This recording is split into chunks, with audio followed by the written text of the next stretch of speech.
Bonjour à tous. Alors, moi je m'appelle Jean, je travaille chez GuideGuardian. On est une société française spécialisée en détection de secrets et en sécurité des identités non humaines. Le sujet d'aujourd'hui, c'est une attaque à la supply chain logicielle qui a eu lieu en novembre dernier, donc c'est quelque chose d'assez récent. Le but, c'est de retracer un peu le parcours de cette attaque, et après de faire un lien avec nous, notre cœur de métier, qui est la protection des sociétés contre les fuites et les compromissions de secrets. Peut-être très rapidement, à main levée, Shai-Hulud, sécurité de la chaîne logicielle, c'est des sujets qui vous concernent, qui vous parlent, ou c'est pour vous quelque chose de nouveau? Non? Shai-Hulud, quelqu'un connaît Shai-Hulud? Non? Les sujets... Pardon? Ouais. Ok, bon, je vais essayer de le faire le plus haut niveau possible. Ça peut vite devenir technique, mais je pense que vous allez réussir à me suivre. Donc, le sujet de fond d'une attaque comme celle de Shai-Hulud, c'est de continuer d'exploiter, comme la majorité des attaques cyber qu'on connaît aujourd'hui, les clés d'accès, les crédentiels, les mots de passe des employés des sociétés pour réussir à se connecter au système de l'entreprise et à exfiltrer de la donnée ou à gagner accès à des systèmes qui sont censés rester privés à l'entreprise et à ses clients. Si on regarde sur les années qui viennent de s'écouler, dans plus de 80% des cas, dans le parcours d'attaque des data breach qu'on a connus récemment, il y a l'exploitation de crédentiels d'un employé. C'est le vecteur d'attaque le plus fréquemment utilisé aujourd'hui dans les scénarios de cyberattaque.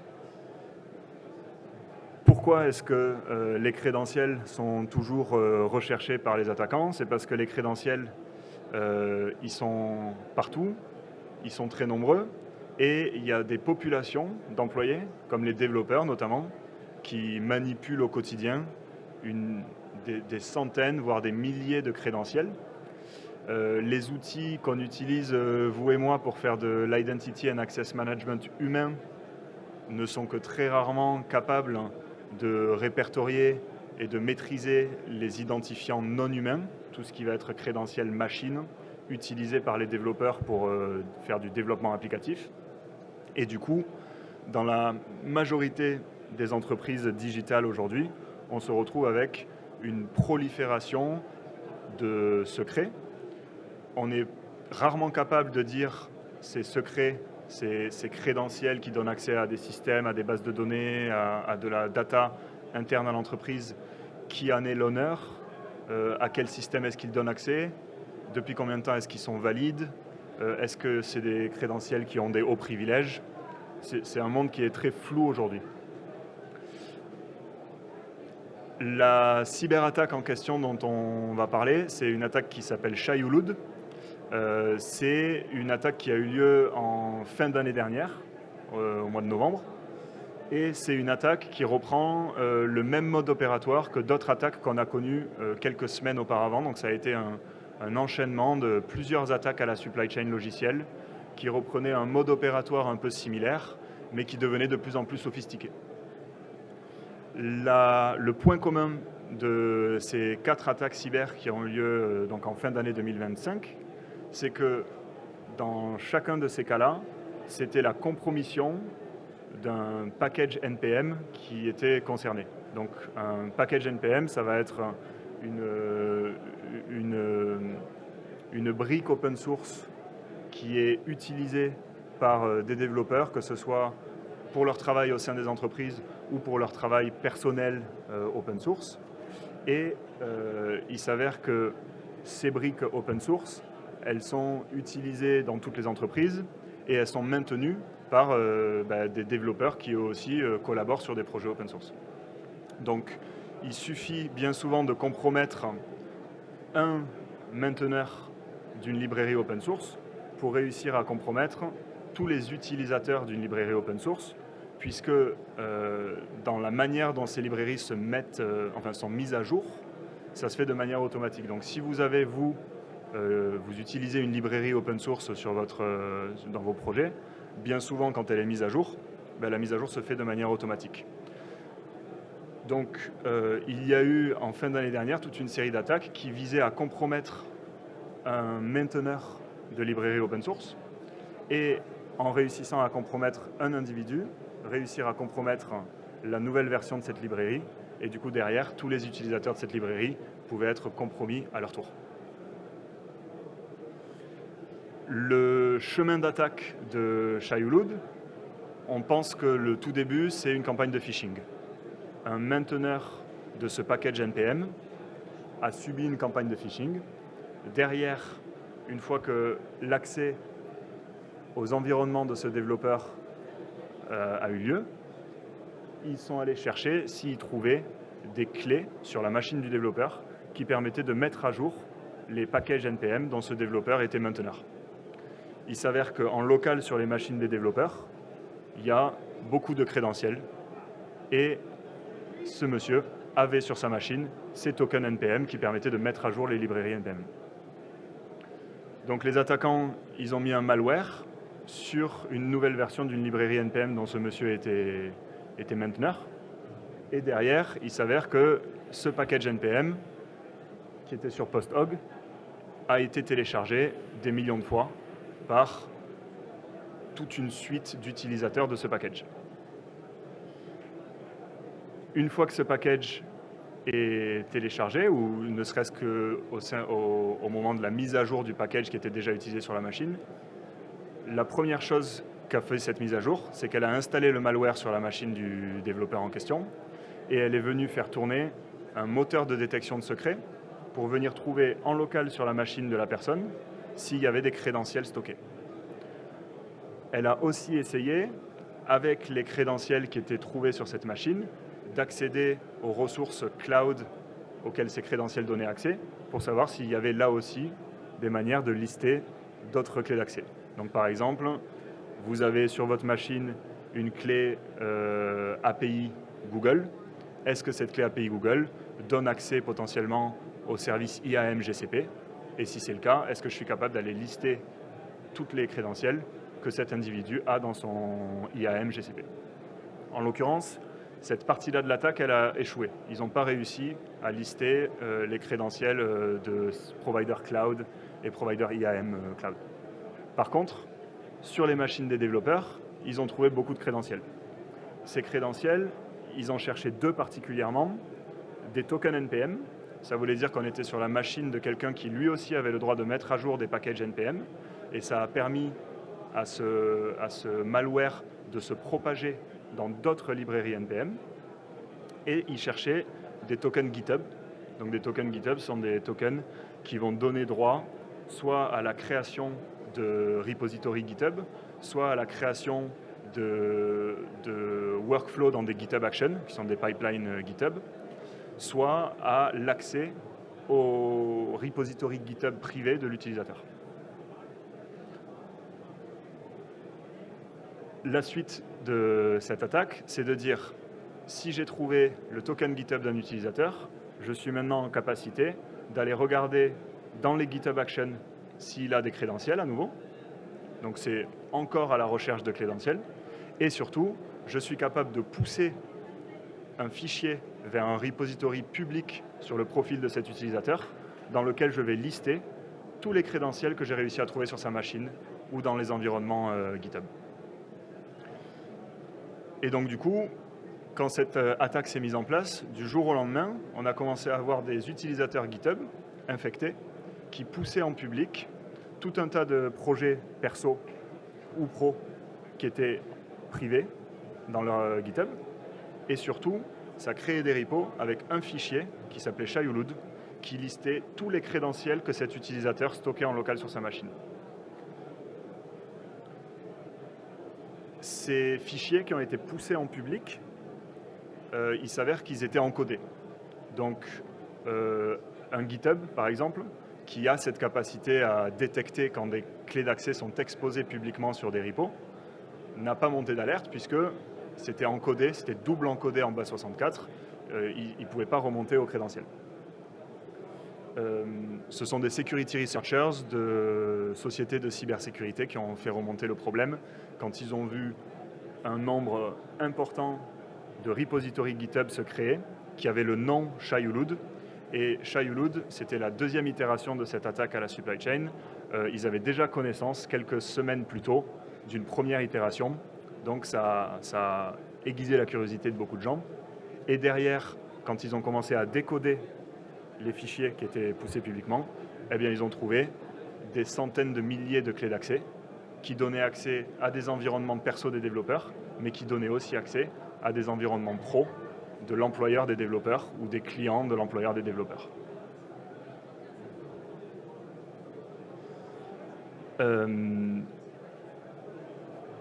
Au total, c'est un peu plus de 35 000 repos privés qui ont été rendus publics. C'est plus de 30 000 secrets qui ont été exfiltrés des machines des développeurs et des environnements des développeurs pour les compromettre publiquement sur github.com. Et nous, on a eu une activité dans notre équipe de security researchers de venir regarder parmi ces crédentiels combien étaient actuellement valides et donnaient accès aux ressources qui étaient derrière, aux services qui étaient derrière. Et c'était presque 10% des crédentiels qui ont été exposés. Donc, très rapidement, on s'est retrouvé dans une situation où de nombreuses entreprises étaient impactées. Les développeurs, ils ont cette pluralité qui travaillent sur des projets perso, le soir, le week-end, ils travaillent sur des projets pro, la journée, et ils font tout ça depuis un même profil GitHub. Parce que dans la manière dont GitHub fonctionne, on n'a pas envie qu'un développeur il ait deux profils, on a envie qu'il en ait un seul. Et même pour un développeur, il a envie de garder un seul profil GitHub, parce que quand il contribue à des projets open source, que ce soit pour le pro ou le perso, ça fait monter sa crédibilité et ça lui aide à avoir un portefeuille d'applications et de projets sur lesquels il a travaillé. Nous, chez GitGuardian, notre cœur de métier, c'est la détection de secrets. On est capable de scanner un fichier et de dire, dans ce fichier, il y a des choses qui ne devraient pas être là. Et nous, notre techno, c'est un moteur de détection qui va trouver dans ces fichiers s'il y a des clés d'accès. Donc on est capable de lister une grande variété de clés d'accès, que ce soit votre email mot de passe écrit en clair, que ce soit des clés API qui donnent accès à des systèmes cloud, que ce soit des méthodes d'authentification à des bases de données. C'est assez divers et varié. Donc nous, ce qu'on a fait, c'est que déjà, on avait dans notre base de données une copie de tous les repositories qui avaient été poussés vers github.com pendant cette attaque. Parce que depuis la création de notre société, on a fait une copie de tous les fichiers qui ont été poussés en public sur github.com. Quand on a trouvé tous ces fichiers, on les a décodés et on a fait tourner notre moteur de détection de secrets. Donc on s'est retrouvé avec une liste de plusieurs dizaines de milliers de crédentiels qu'on savait être compromis. Quand on pousse un fichier vers github.com, il est toujours signé. Et il est signé par un email qui est configuré en local sur la machine pour signer un commit. Quand on pousse vers github.com, ça s'appelle un commit. Ces emails, si c'est depuis votre machine pro que vous avez poussé votre commit, ils sont signés avec votre email pro. Donc les domaines, ce sont des domaines d'entreprise. Ça va être mercedes-benz.com, salesforce.com, etc. Donc grâce à ça, on a réussi à énumérer des centaines d'entreprises qui avaient été infectées. On a su remonter à l'employeur des développeurs qui avaient été compromis et on a été en capacité, quand on trouvait des clés d'accès exposées, de regarder si dans les lignes avant ou les lignes après, il y avait des références à des assets de l'entreprise. Derrière, on a contacté les équipes SOC des entreprises. Donc en France, il y a plein d'entreprises du CAC 40 qui étaient concernées. Ça a concerné des entreprises dans le monde entier. On n'était pas les seuls acteurs de la Sécu à s'attaquer au problème, puisque nous, notre brique, c'est la détection de secrets, mais il y a des acteurs qui sont spécialisés dans la détection des packages malicieux, des packages open source malicieux. Donc les entreprises ont été alertées par deux fronts. Un front, vous utilisez aujourd'hui dans votre chaîne CI un package qui est compromis, et notre plan d'attaque, qui lui était de dire, dans le cadre de cette attaque, on a trouvé des crédentiels qui peuvent vous concerner.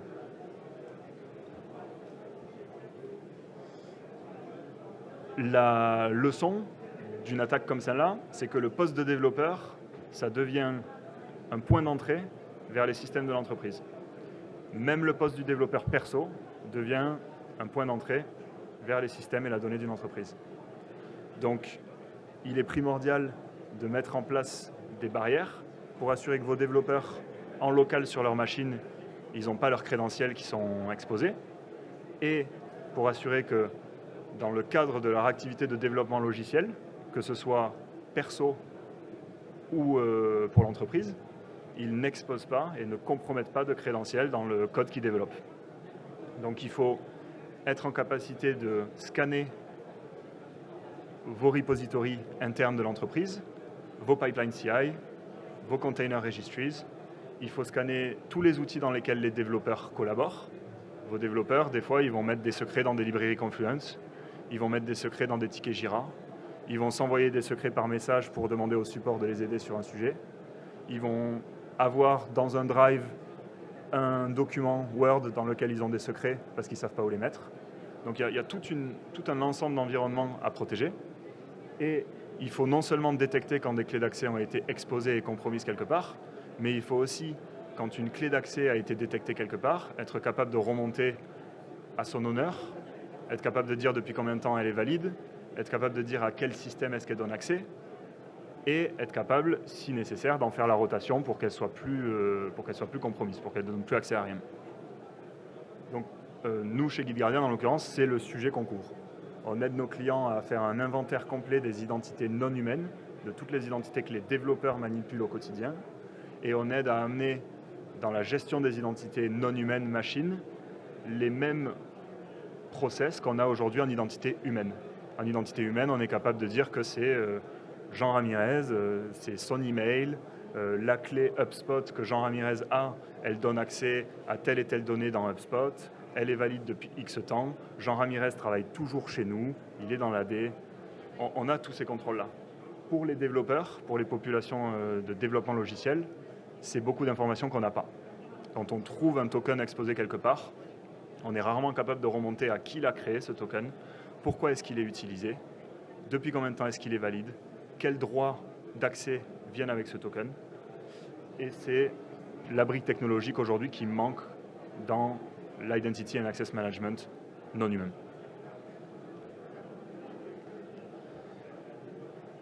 Donc concrètement, dans une attaque comme Shai-Hulud, nous, qu'est-ce qu'on a fait? Déjà, on a alerté nos clients. Si on avait des clients qui étaient impactés par des fuites de secrets d'un développeur qui avait été compromis, qui travaille chez eux, on a été capable de leur faire remonter les clés qui les concernaient. Et qu'est-ce qu'on a conseillé à nos clients? Déjà, on leur a conseillé de renforcer la détection de secrets, assurer que les développeurs en local sur leur machine n'avaient pas de secrets, assurer que dans les systèmes internes de l'entreprise, les développeurs ne pouvaient pas exposer de secrets. On leur a recommandé d'utiliser des systèmes de watermarking. Si vous avez des repositories Git et des fichiers en interne dans votre entreprise, le jour où ils fuitent, il faut que vous soyez en capacité de savoir d'où ils viennent.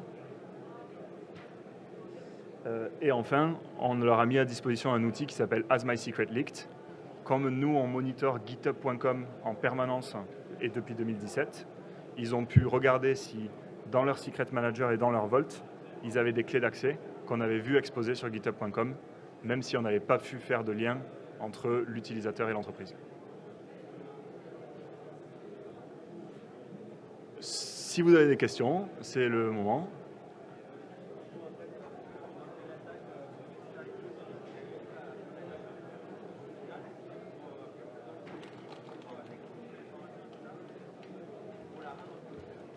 Exactement. Le but, alors on ne connaît pas la finalité, puisqu'on ne sait pas qui est derrière cette attaque et on ne sait pas non plus potentiellement qu'est-ce qu'ils ont fait avec la donnée qu'ils ont récupérée.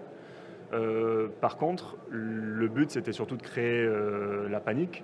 Donc, ça a été un peu la première fois que le poste des développeurs était prouvé comme étant un point d'entrée vers les systèmes des entreprises.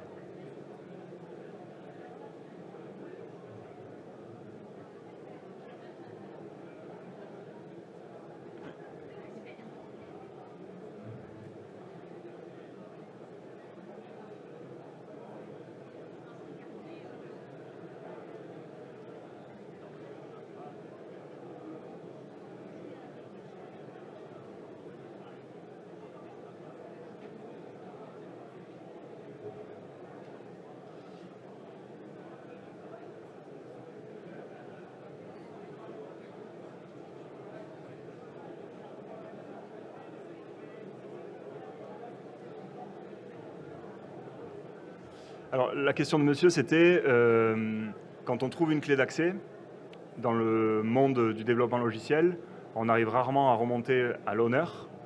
Et du coup, monsieur me demandait comment est-ce que vous arrivez à aider vos clients à savoir, quand on trouve une clé d'accès, qui en est l'honneur et potentiellement à quoi est-ce qu'elle donne accès. Donc, nous, ce qu'on fait, c'est qu'on se connecte à la base de code, donc au gestionnaire de code source. On se connecte au pipeline CI.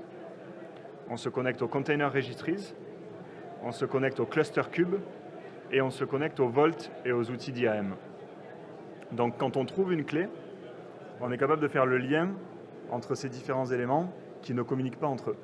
On est capable de dire, cette clé qu'on vient d'identifier, potentiellement, on sait qu'elle est voltée, par exemple dans votre HashiCorp, et on sait qu'elle est utilisée par un cluster de production. Donc nous, on fait le lien entre ces trois éléments-là, et on vous montre une cartographie.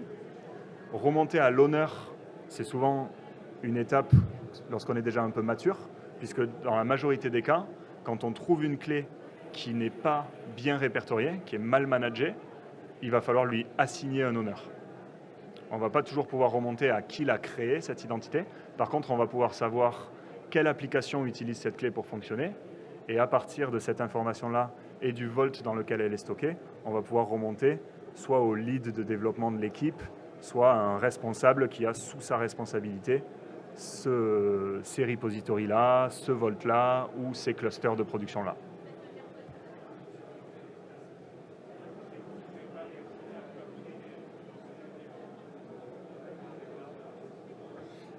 Alors ça, c'est une bonne question. Nous, pour faire quand on détecte une clé d'un provider cloud, déjà, toutes les API cloud ne permettent pas d'aller faire une requête pour énumérer les secrets qui sont derrière le provider. Des fois, ça permet tout simplement pas de faire cette action-là. Et après, pourquoi est-ce que ça a échoué? On ne sait pas. Moi, je ne sais pas, en tout cas personnellement. Peut-être qu'il y a des gens qui ont creusé et qui sauront dire. Tout ce qu'on sait dire, c'est qu'ils n'ont pas réussi avec les clés, par exemple IAM et AWS qu'ils ont trouvées, à aller lister les secrets AWS.